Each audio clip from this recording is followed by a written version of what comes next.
All right, we're back. This is our Radio California edition with your host, Jay Mercerio. Have a special guest with me. Number 6 overall pick of the New England Free Jacks, Justin Johnson. How you doing, man? I'm doing good. Yeah. How does COVID treating you? I'm getting a little fat, but But that COVID-15, they starting to say COVID-15 now. So how you doing with the yeah, COVID-15? I mean, I haven't gained 15 pounds yet. I probably gained about 7, but Is it getting there? it's getting there. It's getting there. But I'm trying to work it off now since it looks like it's coming toward more of a reasonable end, I guess you could say. Hopefully it's coming to a more reasonable end. I hope so too. It looks like it too, but you'll never know. I mean, they're telling us that we're starting back in January, so I guess they have at least a timeline for it. Well, with the vaccine and stuff? Well, I'm just saying for the Free Jacks. I don't even know about this vaccine and everything because I don't know if you go into conspiracy theories or any of that. So that's why I'm just waiting for everything to go back to normal, whether it's a vaccine or everybody ends up getting it or whatever we'll say the case may be. Right. How is it looking? Because I know Life University, where you play college ball, we'll get to that a little bit later. But how was it out there when it comes down to like COVID situations and everything? Well, the governor really doesn't care for it that much. We were the first ones to not have the state locked down after everything shut down the first time. Us in Texas were the first ones to open back up.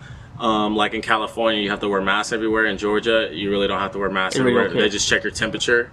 There's people that still are working out without masks, with masks. I mean, they're having fines out here in MB. There's no fines or anything in Georgia. Oh, really? So it's just two different. Yeah, it's just two different perspectives on it. Like I said, Georgia's a Republican state, where California's a Democratic state. But that's where it gets political views. But I feel like it's more laid back in Georgia than it is here, which could be a good thing, could be a bad thing.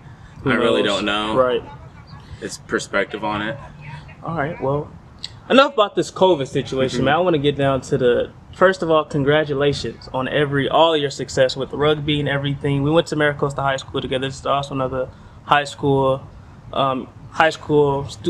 partner, student, friend of mine, childhood friend of mine. I interviewed his brother, Jawan, co-founder, CEO of Cloud9 Cafe a couple of days ago. And I can't have one without the other. That was just pretty much how high school worked. You see one of them, probably 2 periods later, I've probably seen the other one. Definitely. So, transition. You wasn't a rugby player at first. You was a football player. I was a multi-sport, but on the side I played basketball, but I was really on the varsity or the football team growing, like all through high school I was on football. Right. I mean, it was the track team did different events in track, like we played volleyball. I mean, you did everything. Yes, I was a football player. I played football for about 7 years before I started playing rugby. I started playing rugby my sophomore year of high school and automatically fell in love with it. And that's basically, I didn't even want to play when I actually first got introduced to it. Yeah, Jawan said that. He said you really wasn't really interested at all. Yeah, I always thought it was more, I always had a problem with concussions, and I always thought rugby was a kind of more hurtful for the head, which I was completely wrong about. Yeah, because they know how to tackle. Right? Yeah, that's why. see, there's rules and stuff. Yeah, football, you're just throwing your head in, which is why I got a lot of concussions. Yeah, that's pretty much it. But high school life, like you said, he was really multi-talented when it comes down to sports. Like you said, played everything. What did you do in track? You did shot put discus, huh? Shot put discus. I practiced with, the 100 sometimes. You know how it be. Coach Mo. Hey, shout out to Coach Mo. Man. Yes, sir. Shout out to Coach Mo and all the Maricosta High School thing. So that whole high school experience, would you say, how would you rate your high school experience, sports and everything? I mean, I loved my high school experience. I came into high school fat and chubby, and then thanks to Tim Cooper, R.I.P. Rest in peace. Yeah, he was the one that really got me into shape, got me working out real hard, and then I lost a lot of my weight, started gaining some muscle, started growing just naturally, and I mean, my body started taking shape.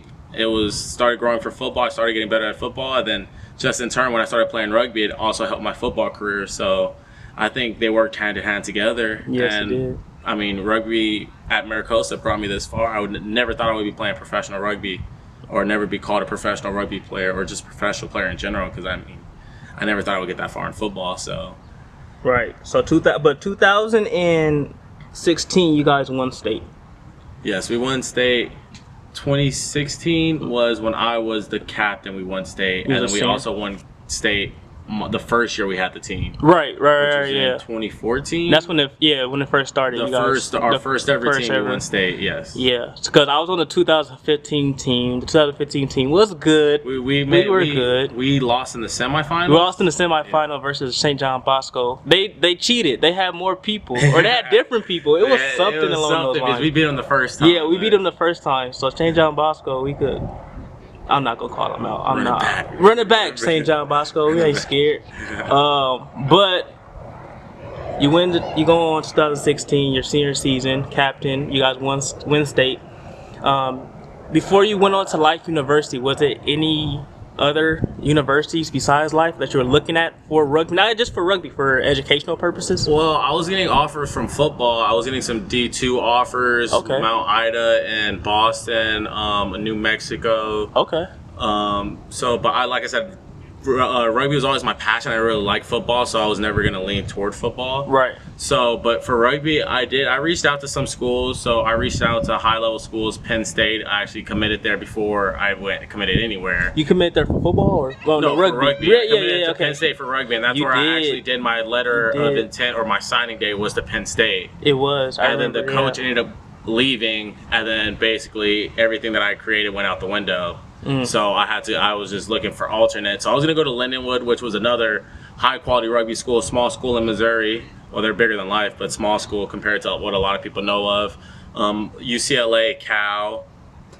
But really, Cal or Life was the one that called my name because they won the national championship my 2016 year and the 2015 year. So I said if I'd rather go somewhere and try to be a part of something big and actually grow my rugby career. And that's what I did. I mean, and I'm really excited that I chose that spot because Life was really a changing point for me. And Life is a D1 school in rugby, correct? Yes, a D1A school. We go against all the big schools, Cal, Clemson, UCLA, all the big schools. But we are a very small school. Yeah, that's located in Marietta, correct? Yes, we have probably like 2,000 kids in our undergrad program and probably 4,000 in our chiropractic program. That's a little bit higher than what average high school. Yeah, I think Maricosta size wise was bigger than Life. Wow. Yes. Okay. I think we might maybe even more students too. Wow. But we are a small school in Georgia, but we are really good at rugby because we do not have a football team. So they put all the money toward rugby and other sports. We have a soccer team, lacrosse team. We don't have baseball yet. They said they might start getting that soon, but they're starting to grow now. That's good. Yeah. That's good. Going into Life University as a freshman, were you projected to start, or did you start, or? So going into Life as a freshman, I was on high school All-Americans, but I came to Life late. I came to Life a week before training camp started. So I've never been to Life University, Marriott. I've never been to Georgia in general. So it was all new to me. I was barely talking to the coach. So, I mean, none of the players knew where I was. All the other players that came, all the rest of the freshmen that came that year, had been to the Life camps, had been to the university before, has had the school fly them out. I didn't know anybody. I didn't know anyone. So I really didn't know kind of what I was. When I first got there, I didn't even want to be there anymore. Right. It was just a big shock to me. I just never thought I would be there, and it was just, everything was different than California. And it happens. I mean, coming from California, then you go to Marietta, then I heard, Life, talking to people, Life is in the middle of pretty much nowhere. Yes. And then you got California, and you're surrounded with everything. Everything. So it's pretty much, I'm not surprised that it is a shock to you. That was a shock to you. Yeah, and I mean, my freshman year, we lived in these really old dorms, and I was the only one in my dorm house, so I didn't really have any furniture, I didn't have any roommates, so I just felt isolated. Yeah. But I felt like that isolation actually helped me because that actually helped me grow as a rugby player. Right. It helped me grow and helped me see how I was on my own and say, okay, I could do this, and that would led me to, I eventually ended up starting in the national championship that year that we ended up losing to St. Mary's in 2016, the end of 2016. I don't know, was that game televised? I know I watched a couple of you guys' games. That game was televised, yes. All of the national championship games have been televised. Yes, televised. I know I've watched you. I don't know if it was your freshman year or your sophomore year. And I don't know, I remember vividly, bro. I don't know what year it was, but I just know. Do you know what team it was played? I want to say Cal. It had to be my sophomore year or my junior year because All I know is you had a knock on. I was very upset. On the goal line? Yes. That was No, that was St. Mary's. Oh, okay. Year. I remember watching it. I'm on TV. I'm looking. I'm like, I'm rooting for him. Like, get a ball to Justin. Get a ball to Justin. Yeah. Knocked it on the try line. I'm looking at TV like.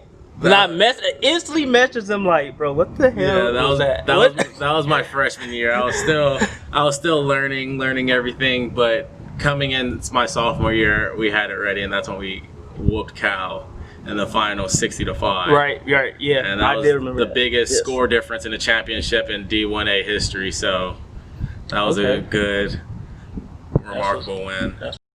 What would you say is like the most difficult thing like training like a rugby player compared to training like a football player? So one of the main things I talk about is how rugby is just nonstop. Right. So I mean, we don't, after football there'll be one play, you might not have been a part of it, you might have been a part of it. You get the 10-15 second break, whatever to call a play, have subs rotate in and out. Rugby's not like that. Rugby is constant. So at practice we'll run 15 miles in a day for one practice for our speed practices, and then we'll probably run 7 or 8 miles for a contact practice, and then we'll have skill days in between the rest of the legs. Okay. But that's different than football, to where you probably would only run about at max 3 miles, maybe a wide receiver, because you have so many players coming in and out, you have so many players doing different reps. If you're on the 1 to 15 that's on the field, you're going to be on the field for probably about 40 minutes, 50 minutes, where it's non-stop running. Unless the ball goes out of bounds, then you get about a 10-second restart for the set piece. Or if there's if someone gets injured on the floor and the referee blows the whistle. Other than that, you're always moving. You always have to get set up. You always have to keep moving, because especially in a high level like Life University plays in D1A. The ball never stops. We'd say rucks are supposed to be 5-second rucks or slower, or faster. Right. So if you're throwing the ball, every ruck is 5 seconds. That's sideline to sideline. Yeah. So you keep running sideline to sideline, and you have to keep that pace.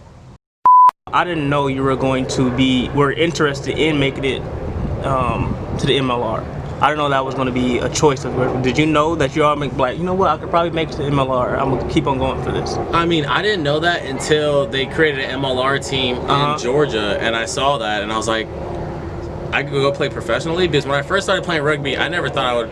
I saw that I could go play it in college, but I never thought there would be a professional level. The highest level in the U.S. was always the international level, which, I mean, it's always hard to get to that level, but that was the original goal, international level, or go play overseas somewhere, because overseas rugby is Was that with the New Zealand team? New Zealand, Australia, France, Japan, they all pay ridiculous amounts of money to have rugby players go over there that are good. So that was always my original goal, but I mean, if it's a way to grow the sport of rugby in the U.S., I'd rather do that. So that's why once they announced that, they created a professional rugby team, because let alone, they did have a professional rugby team before when I was in high school. But it went under because there was a lot of corruption and this and that, so they were like, rugby, like, we don't think this is going to be professional rugby, because the last people that did it messed up and players didn't get paid, or... So that's why it was always hesitant. And when they actually created the MLR and they were actually doing it, and the first season went well, second season went great, third season went pretty good, and then COVID happened. It was kind of a stopping ground, because we were growing. We were starting on ESPN, CBS, and we're adding more teams. Even this year, we're even talking about adding a Hawaiian team, an expansion team. So every year, they just added 2 more teams this year. For this season, they added a Dallas team and an LA team. So every season they're adding more and more teams. The Free Jacks, they were added last season. So every year they're just adding more and more teams. They wanted to keep expanding into the U.S. because we want this to be, rugby's worldwide. So we want it to be basically the next soccer. Because how soccer's worldwide, it's the most played sport in the world. Rugby's up there, but it's not big in the U.S. It's big everywhere else. You could go to any other country. You go to any other country, it's bigger than the U.S. What was that experience like, getting ready for the draft and leading up to, okay, I'm about to get my name called? I mean, when they first said that they were going to issue a draft, I was like, oh, this is stupid. Like, this is fake. And then then it was actually publicized by the MLR league, saying that there's going to be a draft. And I was like, oh, okay, like, cool. And then I started talking to coaches, and I was just like, how do you do this? Because it was a first ever draft. They've never done it before. I mean, we've always watched the NBA draft, the NFL draft, but we were just like, a rugby draft, how do we kind of do this? So there's a lot of building blocks to it. And it was I was just happy to be a part of the process. I was able to send in an application, send in my film, start talking to coaches, see what teams are interested in you, and then let alone the draft was only 2 rounds. And Yeah, it was 7 players in each round, so 14 players only got drafted. It was supposed to be 4 rounds in general. Yeah. But they cut it down just because you don't want to have that many players drafted and they don't really play that much. So you'd rather have them as a free agent than and actually only draft 14 really good players. So it was a real honor to get drafted 6 just in the first ever MLR draft, and it was the first ever draft that the Free Jacks did, and that was their first pick. Right, and that's owned by Patrick Chung. Chung. I'm sorry. Big fan of Patrick Chung. Patrick Chung and what's the other Patriots player that plays rugby? He played for Ohio Number State. 43? Julian Edelman? Number 11? I think so. If he's a receiver, then Julian Edelman. I think it's Julian. He's a co-owner of the Free Yes, Jacks but he too? played rugby at Ohio State. Oh, really? Yes. Oh, wow. I didn't know that. And that's why he's a co-owner. It's those 2 that are co-owners of it. Okay, I thought it was going to be, it's another rugby player that plays on the Patriots. He mostly plays special teams. But Then that's who I'm talking about. Do you know who I'm talking about though? I think I want to say I know who you're talking about, but I forgot his name. He's mainly special teams. He's mainly special teams. But he plays wide receiver sometimes. That's what I'm talking about. Well, look him up. Google. Yeah. Help us. Yeah, please. Yeah. We need his name. Yeah, but so they're the co-owners, so they already said that they're a part of the team a lot. Like they see them, they show face a lot. They're good, a part of the culture. So yeah, it's real big. And I mean, he even wrote the personal message to me during the draft. I mean, if you haven't seen the draft, you can always go on the MLR page and look at the draft. It was live streamed. All right. So is an agent involved in the MLR just like everybody else that plays professional? Sports? And an agent's involved. I mean, it's if you really want an agent, they recommend you really to have one if you want one. I only got one because a lot of the other teammates that were entering the draft had one, and they actually sent me their agent's information. He was telling me how he was doing a lot of the recruits, like the people that were getting drafted. He was doing their agency. So I said, okay, he didn't charge me a retainer or anything. He was basically doing it for the growth of the game, which was also something else that's more for philanthropical causes. Okay. So, but I did get an agent, and he even got me a higher salary than what I would have gotten. So I'm actually happy that I went through an agent. Oh, so you making bank? I'm not making bank, bro, man. I'm making pretty good to play some rugby. Don't be shy, man. Nah, that's good though. I never knew rugby can exceed the limits of growing and things like that for some reason. I mean, I would love for rugby to be big in the U.S., but of course, no. I mean, the goal of it is to have people that say they don't make it to the NFL or even will turn from the NFL to come play rugby. That is the end goal, because rugby, I mean, we always say, oh, if Saquon could played rugby, he would be a beast, or some other football player. I forgot, some football player actually called out the New Zealand All Blacks, one of the best teams in the nation, saying that he could go and play rugby over there. And the New Zealand coach told him back and said, we'll fly you out here and play. Did he go? No, he didn't go. Oh, see? Because rugby is different than football. It's different mechanics, and that's what a lot of people need to know. But who is the? He played rugby. He played football for UCL or USC. He was a wide receiver. What year? Juju Smith. Juju Smith played rugby. He played for Pasadena and out here in California. Okay. He played rugby. He even said rugby was the main reason that he played football, and he loved rugby more than football, but he followed the money. That's true. And that's the same thing. Jelani says he loves rugby, but he also plays football because you make really good money for football in the NFL. Shout out to those 2 guys too. Juju Smith-Schuster, number 19, wide receiver. Steelers. California native as well, and of course Jelani Tavai, California native as well, playing for the Detroit Lions. With the whole COVID happening and what's going on in the world today, are you guys looking at a season right now, or? Right now the MLR said we do have a season. We're taking all the precautionary measures before the season actually starts, because we were supposed to originally be going to Boston, the Free Jacks, in November, but they just now sent an email saying that we're going to take extra precautionary measures and move it to January. Our season, actually, the regular MLR season doesn't start till February, so we're hoping that it clears up by February. Okay. But, I mean, if not, then we're basically playing it by ear. I know they're trying to have an MLR season this year. They already said that all the MLR players were going to get paid, whether we have a season or not, because they did that last season as well. Okay, well, that's good, man. Yeah, which is, I mean, it's pretty good. Yeah. So, I'm ready for them to have a season. I mean, I'm ready to show what I can do and all the hype behind it. You ready to play? When the last time you been on the field? Man, it was right after the Texas A&M game, probably in March. That was the last time I played, and we beat Texas A&M 105-0. 105-0. Yeah, but that Texas A&M is a good school, but they're like we were number 1 at the time, and they were number around 20 at the time. Okay. So I mean, it's just a big difference between life and a big school like Texas A&M, because we are, like I said, we are a small school. Bigger schools don't really have the funding to recruit players, or they're just they're not varsity sports. They're just club sports. So I want to thank Justin one more time for joining me for This Is Our Radio, California edition. Hopefully we'll see him on TV this season, if not soon, at least. Somewhere. Yes. Any last thoughts, questions, concerns? No, I'm happy to be on the channel, and all love to my man Madden. So I appreciate you having me. See you later. I've been hustling all day, and I came a long way. I'm still focused on my grind, and I'm working overtime, cause I know it's gon' pay. I've been hustling all day,